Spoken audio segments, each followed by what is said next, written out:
नमो बुद्धाय। जय भीम, जय संविधान, जय मूल निवासी, जय जौहार, जय मंडल। साथियों, मैं हूं द वॉइस ऑफ बहुजन से डायलाल यादव। और साथियों, हम आज बात करेंगे यूजीसी को लेकर। साथियों, यूजीसी क्या है उसको पहले हम समझते हैं। यूजीसी का इंग्लिश में फुल फॉर्म होता है यूनिवर्सिटी ग्रांट कमीशन, जो हिंदी अनुवाद में कहते हैं विश्वविद्यालय अनुदान आयोग। यहाँ रेगुलेट करती है कि भारत में जितनी भी संस्था है, जैसे IIT, Indian Institute of Technology, NIT National Institute Technology, AIIMS All India Institute Medical Science, triple IT एवं IIM Indian Institute Management, Central University यानी केंद्रीय विश्वविद्यालय, स्टेट यूनिवर्सिटी यानी राज्य विश्वविद्यालय। और उनका काम होता है कि उनके साथ बच्चों के साथ रैंकिंग होती है, जातिवाद होता है, उत्पीड़न होता है, उन पर शोषण होता है, उसको रेगुलेट करना और उस पर काम करना। क्या आज के समय में यूजीसी इस तरह से ये काम कर रहा है? इसे समझना पड़ेगा साथियों।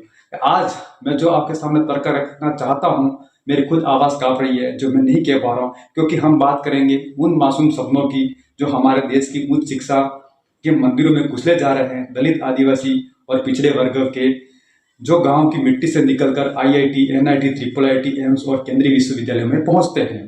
और उम्मीदों के साथ वहां उन्हें मिलता क्या है? जातिगत जहर, अपमान की बौछार, इतना डर कि कई बच्चे अपनी जान दे देते हैं। ये सिर्फ आंकड़े नहीं, हमारे भाई बहनों के छीके हैं। यूजीसी को इस अन्याय को रोक रही है, क्या सो रही है? आइए दिल से महसूस करें इस पीड़ा को भरी इस कहानी से।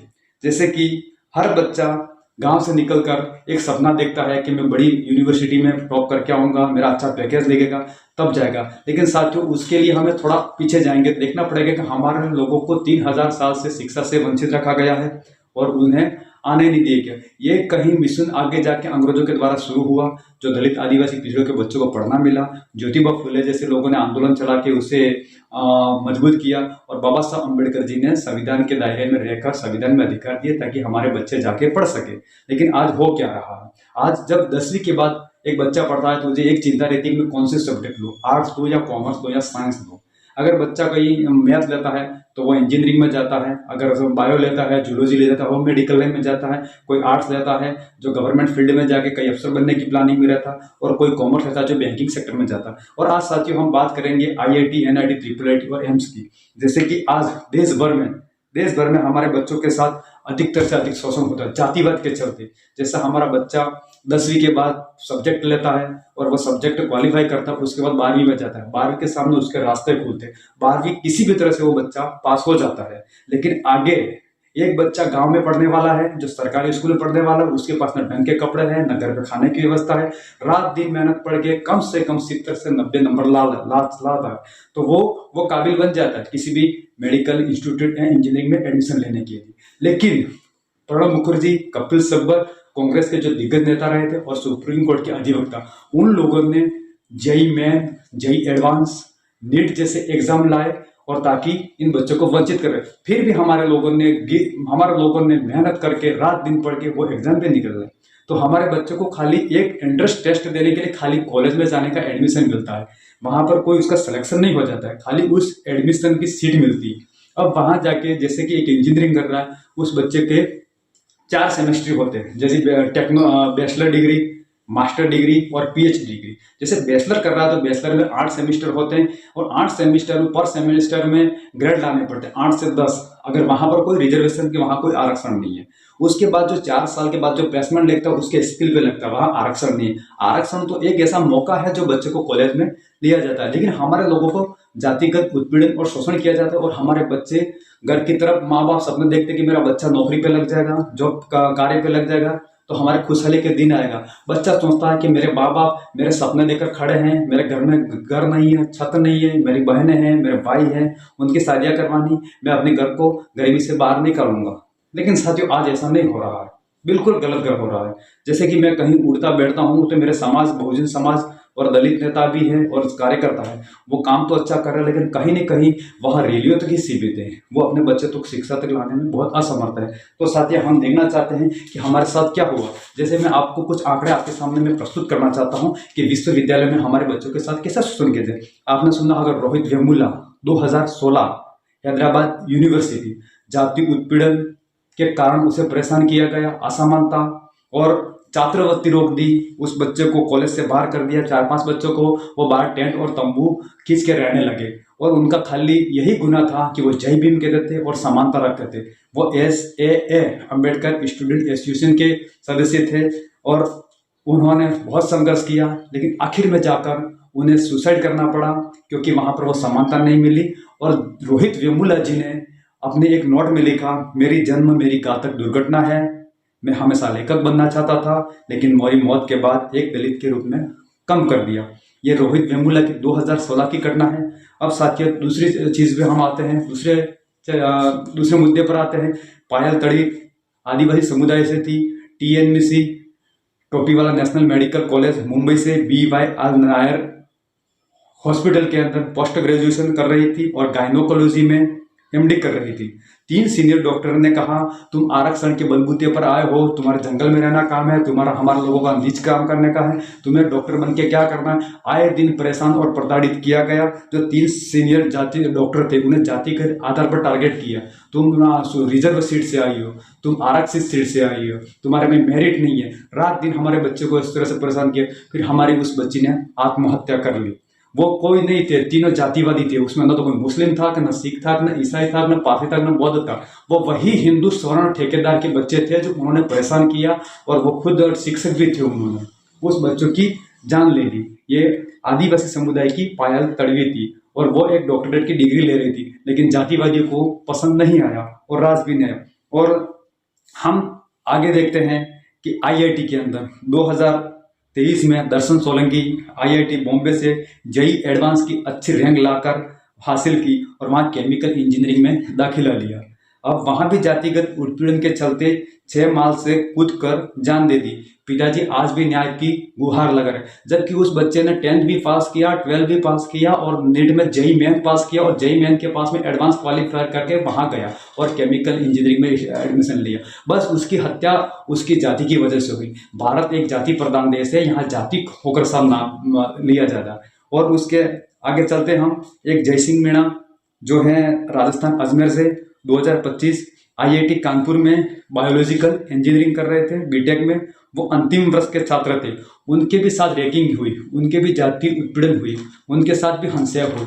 उनको हर समय टारगेट किया, नीचे दिखाने की कोशिश की कि तुम रिजर्व सीट से आए हो, तुम्हारे मेरिट नहीं है, तुम्हारे यहाँ नहीं है। उस बच्चे ने मानसिक प्रताड़ित होकर, डिस्टर्ब होकर उस बच्चे ने अपने हाथ की कलाई काट दी और बेड सीट से फांसी लगाकर उसने अपनी अंतिम सांस ली। अब वहाँ पर भी हमारे साथ यहाँ घटना होती है। जैसे कि हम उससे आगे बढ़ते हैं, जो हमारे राम स्वरूप जो सीकर राजस्थान से हैं, वो भी 21 जनवरी 2026 को 6 मंजिल से कूद कर जान दे दी। वो भी IIT कानपुर से थे। वो उनका गुना यह था कि वो भी बहुजन समाज से आने वाले थे, लेकिन उनके साथ वहाँ भी रैगिंग हुई, वहाँ भी जातिगत उत्पीड़न हुई, वहाँ भी शोषण हुआ, लेकिन उन्होंने अपनी जान देकर वहाँ से छुटकारा पाया। ये छुटकारा पाया बोलना बहुत दुख होता है, क्योंकि उनके पास अंतिम यही रास्ता बचा था कि जैसे हमारे बच्चे, बहुजन बच्चे सपने लेकर जाते हैं, लेकिन लाशें हमारे घर पर वापस आती है, क्योंकि हमारे सिस्टम में लोग बैठे नहीं है। हमारे लोग सुप्रीम कोर्ट में नहीं है, न्यायपालिका में नहीं है, कार्यपालिका में नहीं है, विधायिका में नहीं है, मीडिया में नहीं है, बिजनेस में नहीं है और खेल में नहीं है। और 90% संस्थाओं पर 10% लोगों को कब्जा है और 10% लोगों के पास 90% संपत्ति है। अब 90% लोग 10 रोटियों पर जी रहे हैं। क्या ये मुमकिन है? लेकिन वो रोक रहे हैं। धर्म खतरे में नहीं है। जो आपके बच्चे पढ़ लिख कर शिक्षित हो रहे हैं, उनके लिए वहाँ ये सबसे बड़ा एक खतरा साबित हो रहा है। और साथियों हम आगे बढ़ते हैं। AM Srikanth 2007 batch IIT Bombay से इलेक्ट्रिक इंजीनियरिंग बीटेक के अंतिम वर्ष के छात्र थे। उनके साथ भी यही घटना हुई। जातिवाद के चलते, तेरी औकात कैसी है हमारे पास में आके बैठने की, तू किस तरह से है, तेरा क्या काम है, और तूने हमारी सीट ले ली और तुम्हारे में मेरिट नहीं है। जातिगत उत्पीड़न, मानसिक परेशान और टॉर्चर किया, क्योंकि ऐसे बच्चे अपनी खुल के अपनी जाति भी नहीं बता पाते। हमारे जाति पर इतना अभिशाप है कि हम खुल के जाति नहीं बताते, हमें चुपके से जाति और बतानी पड़ती है। तो हमारे इस बच्चे ने भी आत्महत्या कर ली। और सर हम आगे बढ़ते हैं। जयश्री नायक 2025 उड़ीसा के रहने वाले होनहार छात्र, क्या कर्नाटका विश्वविद्यालय में पढ़ रहे थे और BSc जियोलॉजी के शास्त्र थे और जाति उत्पीड़न के चलते उन्होंने भी आत्महत्या कर ली और काफ़ी उन्होंने संघर्ष किया, काफ़ी शिकायतें की, काफ़ी बार संगठनों को भी बताया, लेकिन उनकी तरफ से कोई कार्यवाही नहीं, उन्होंने भी खुदकुशी कर ली। यहाँ बात है कर्नाटका की बात है, जो हमारे एक दलित छात्र ने वहाँ भी अंतिम सांस ली। अब हम आगे बढ़ते हैं, हम कुछ नहीं, ज़्यादा से ज़्यादा कम से कम हम ये डेटा तो दिखा सकते हैं जो एनसीआरबी के आधारित पर है, जैसे कि आईआईटी, एनआईटी, आईएम में 19 एससी और 6 एसटी और 41 ओबीसी ने आत्महत्या की। मेडिकल कॉलेज में 2007 से 2011 में 18 दलित छात्राओं ने आत्महत्या की। आईआईटी, एनआईटी, केंद्रीय विश्वविद्यालय में 58% एसटी, एससी, ओबीसी के लोग जातिवाद के चलते जातिवाद के चलते आत्महत्या कर रहे हैं। अब इनके लिए एक बहुत बड़ी विलंबना हो, एक बहुत बड़ी दुर्घटना है। एक माँ बाप के लिए, एक माँ बाप बड़ी मुश्किल से पढ़ाते हैं, क्योंकि हमारे लोग क्या काम करते हैं वो तो आप जानते ही हो। कहीं बिल्डिंगों में मजदूरों का काम करते हैं, या लोगों के घर पे सफाई करते होंगे, या गली नाले की सफाई करते होंगे, कहीं होटलों में बर्तन साफ कर रहे होंगे। बड़ी मुश्किल से रात दिन प्रयास करके अपने बच्चों को पढ़ाते हैं ताकि उसका उज्जवल भविष्य बने। लेकिन यहाँ जातिवादी लोग बैठे हुए हमारे समाज को कभी आगे आने देना नहीं चाहते हैं। लेकिन सबसे विडम्बनाक ये है, तो हमारे तो समाज के लोग, पढ़े लिखे शिक्षित लोग और सामाजिक कार्यकर्ता, वो हमेशा 14 अप्रैल की रैलियां निकालते हैं और जैसे बड़े बड़े धार्मिक उत्सव, उनका यहाँ काम नहीं है। उन्हें अपने समाज में जाके, अपने बच्चों के साथ में जाके उन्हें ये बताना पड़ेगा कि तुम्हारे साथ क्या हो रहा और क्या नहीं हो रहा, क्योंकि वो गांव तक सीमित है, उन्हें दुनिया की पता नहीं है। वो गांव तक ही ज्ञान जानते हैं, उन्हें तहसील का ज्ञान नहीं है, उन्हें जिले का ज्ञान नहीं है, उन्हें संभाग का ज्ञान नहीं है, उन्हें राज्य का ज्ञान नहीं है, तो वो राष्ट्रीय स्तर तक नहीं जा सकते। लेकिन जो हम पढ़े लिखे लोग हैं, हम शिक्षित लोग हैं, हम सामाजिक कार्यकर्ता हैं, वो हमारे बच्चों में जाके हम बताएं कि आपको पढ़ना है, पढ़ लिख के आगे जाना है, क्योंकि आपके पास दोस्त कौन है और दुश्मन कौन है, उनको यहाँ भी अवगत कराना। क्योंकि ये सब धार्मिक महोत्सव और धार्मिक माहौल के कारण हमारे लोगों की ऐसी हत्या होती है। यह कोई आम मामला नहीं है, ये यूजीसी की पूरी तरह से लापरवाही है। यूजीसी ने अभी कुछ समय पहले डेटा दिखाया था संसद में और सुप्रीम कोर्ट में कि 118% वृद्धि हुई है। तो क्या यूजीसी सो रहा है? यूजीसी का एक पूरा कमीशन है, जैसे इलेक्शन कमीशन ऑफ इंडिया, जो चुनाव को चुनाव आयोग मतलब चुनाव संबंधित कार्य कर, यूजीसी का एक कार्यालय है जो उसमें इन सब चीज़ों पर ध्यान और फोकस करना पड़ता है। लेकिन वो आज ऐसा नहीं हो रहा है। जैसे ये हमारे समझने वाली बहुत बड़ी एक। अब जैसे कि बात करें कि राजस्थान विश्वविद्यालय के अंदर आरएसएस और एबीवीपी के लोगों ने अभी विजयादशमी पर शस्त्र पूजन किया। क्या विश्वविद्यालय में कोई लड़ाइयाँ करनी है? कोई हल्दी घाटी का युद्ध लड़ना है? क्या कोई पानीपत का युद्ध लड़ना है? कौन सी लड़ाई लड़ रहे हैं?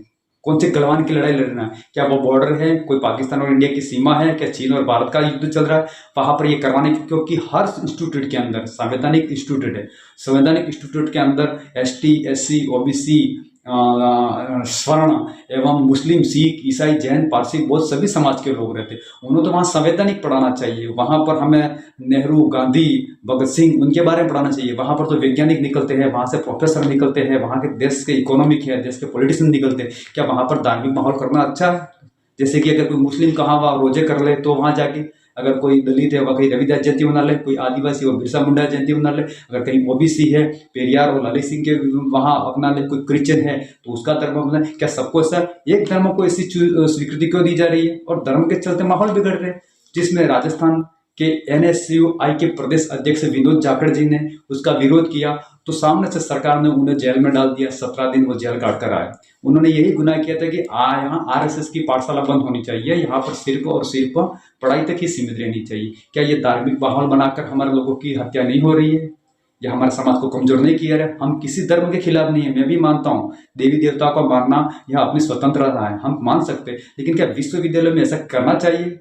ये राजनीति वहाँ घुसानी चाहिए। वहाँ पढ़ने का एक शिक्षा द्वार मंदिर है, हम बच्चों को शिक्षा के लिए भेजते और बच्चे की हम लाश लेकर वापस आ रहे। कहीं न कहीं यूजीसी की कमी है, कहीं न कहीं ये धार्मिक गुरुओं की कमी है, कहीं न कहीं ये राजनीतिक दलों की कमी है, जो बहुजनों के बच्चे बैठ चढ़ रहे हैं। और उससे आगे बढ़ने से पहले जेएनयू 2025 में दुर्गा पूजा विसर्जन किया और जुलूस कथित हमला हुआ और दोनों संगठनों के बीच में हमला हुआ था। ये भी एक गंभीर मुद्दा बना हुआ था।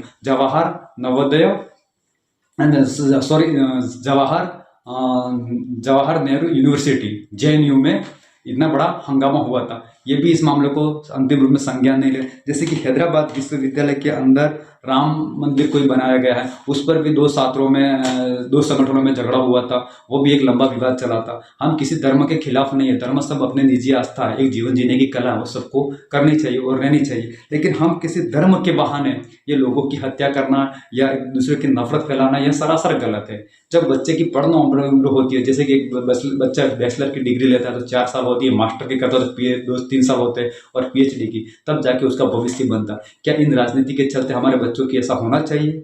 यहाँ बहुत एक बड़ी चौंकने वाली बात है। जैसे कि अभी लंदन के अंदर एक घटना घटी थी, जो हमारा भारतीय नागरिक, भारतीय बच्चा था जो 8वीं क्लास में पढ़ रहा था, वो तिलक लगा के अंदर गया, तो तिलक स्कूल वाले ने बाहर निकाल दिया। और खैर ये वहाँ का क्या विषय मैं नहीं जानता हूँ, लेकिन मैं इतना जानता हूँ कि वहाँ की सरकारें, जैसे चीन है, वो धार्मिक मुद्दों पे काम नहीं करती है, वो नास्तिक है, वो शिक्षा पर काम करती है, टेक्नोलॉजी पे काम करती है। अमेरिका भी उस पर काम करती है, क्योंकि हम जगह धार्मिक, क्योंकि उसने भी इसीलिए निकाला होगा शायद कि यहाँ धार्मिक माहौल बना के कट्टरवादी फैलेगी। जहाँ धार्मिक माहौल ज़्यादा बनता है वहाँ कट्टरवाद पैदा होता है और एक दूसरे से नफरत की जाती है। क्योंकि हम भारत में रहते हैं, भारत संविधान से चलता है और लोकतंत्र में सबका अधिकार है, सबको हिस्सेदारी बराबर। किसी एक धर्म को बढ़ावा देने से क्या पूरे विश्व में फैलाओ, हिंदू धर्म फैलाओ, कोई भी धर्म फैलाओ, लेकिन क्या इसे विश्व शैक्षणिक स्थानों पर होना चाहिए?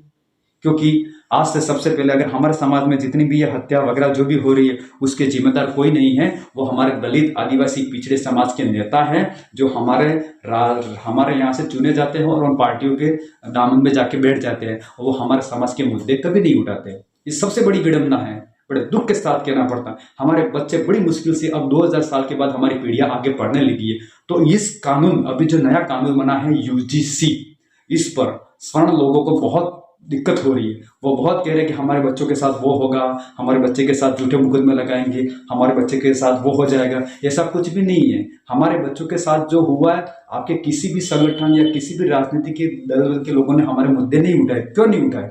अगर आप हिंदू है, एसटी, एससी, ओबीसी हिंदू है, तो स्वर्ण भी हिंदू, तो हमारे बच्चों की रैगिंग हत्या क्यों होती है? और होती है तो जातिवाद के चलते क्यों होती है?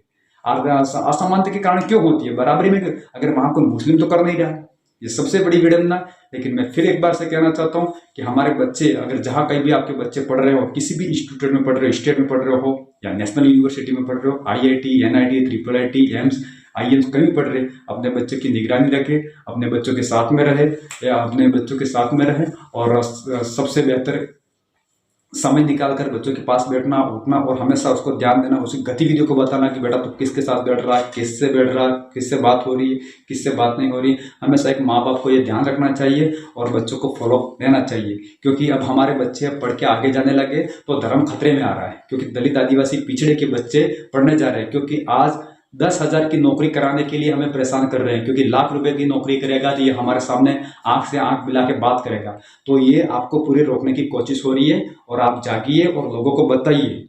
और मैंने जो अपने विचार दिए हैं, न कहीं राजनीतिक मुद्दे से जुड़े, न मैं किसी धर्म के खिलाफ हूँ, लेकिन मेरे दलित, आदिवासी, पिछड़ों की सबसे ज्यादा अधिकतर हत्या होती है IIT, NIT, IIIT, एम्स में सबसे होती है, क्योंकि हमारे बच्चे पढ़ लिख कर आगे बढ़ने लगे। अब उन मनुवादियों के पेट में मरोड़ा आने लगी है।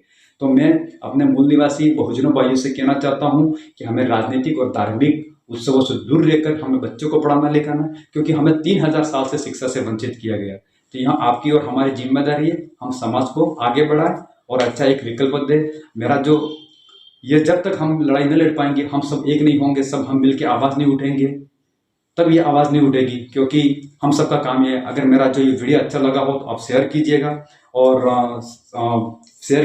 अपने लोगों तक पहुंचाइए, क्योंकि हमारा काम है लोगों को जगाना और जागृत करना और शिक्षा से जोड़ना। यही हमारी विचारधारा, यही काम बाबा साहब अम्बेडकर ने किया था। तो बाबा साहब ने वो अम्बेडकर का वो काम किया जो विश्व का सबसे बड़ा शक्तिशाली देश है अमेरिका, उन्होंने कोलंबिया यूनिवर्सिटी में बाबा साहब की स्टेचू लगी है। क्योंकि बाबा साहब ने किसी धार्मिक लड़ाई नहीं लड़ी थी, उन्होंने शिक्षा के प्रति लड़ी थी, समाज की जागरूकता की लड़ी थी। तो आज बाबा साहब अम्बेडकर है, तो हम उनके वंशज हैं, हम बिरसा अम्बेडकर फुले के वंशज हैं। और हम भगत सिंह को भी मानते हैं, हम अब्दुल कलाम को भी मानते हैं, हम चंद्रशेखर आजाद को भी मानते हैं। हम सभी धर्म के, समुदाय के, सामाजिक कार्यकर्ता एवं देशभक्तों को हम आदर सम्मान करते हैं। हम किसी राजनीति धर्म से जुड़े नहीं है और हम किसी का समर्थन भी नहीं करते हैं। नमो बुद्धाय, जय भीम।